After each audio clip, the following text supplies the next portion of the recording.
Fight Club 25. We in here, man.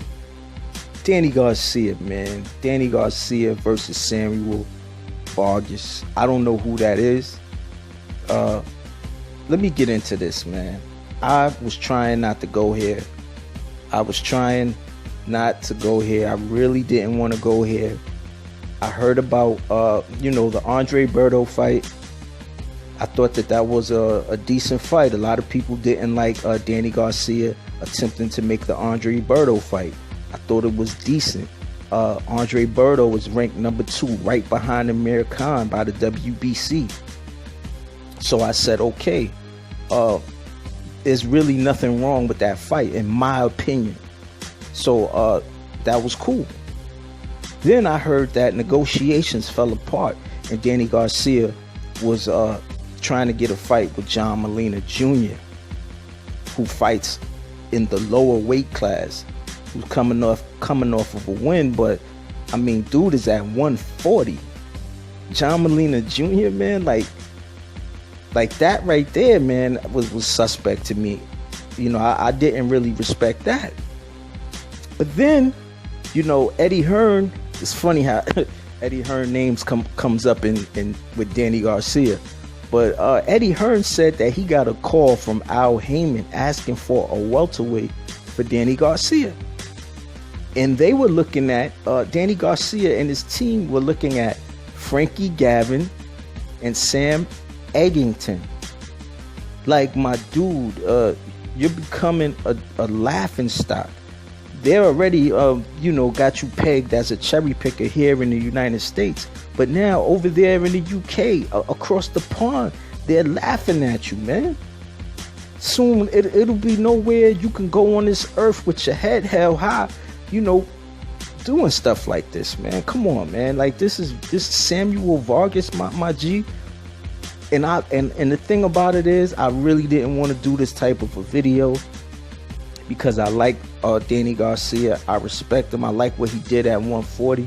But you are the WBC 147-pound champion, man. Come on, man. You have to get some decent title defenses in there, man.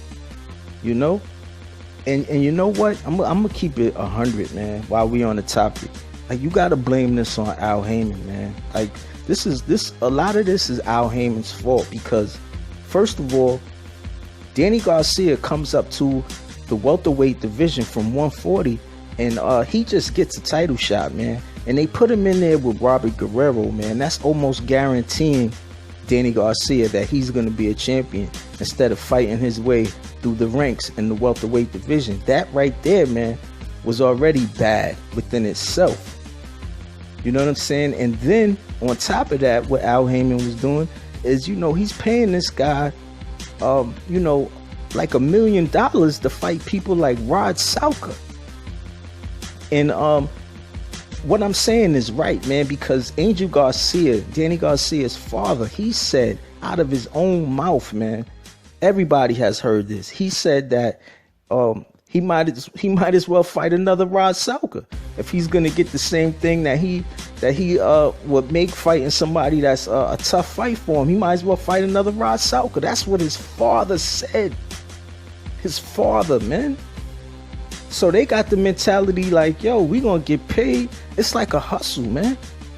They could just keep fighting, Benny Blanco from the Bronx and get that paper. Yo, it's disgusting, man. I know Samuel Vargas. One thing I do know is that he fought Errol Spence Jr. back when Errol Spence Jr. was a prospect. A prospect. Danny Garcia, you are a champion. Yo, I'm disgusted, man. I can't defend this guy no more. I can't co-sign this, man. This is just disgraceful. Danny Garcia has become a disgrace to boxing. I hate to say that, man.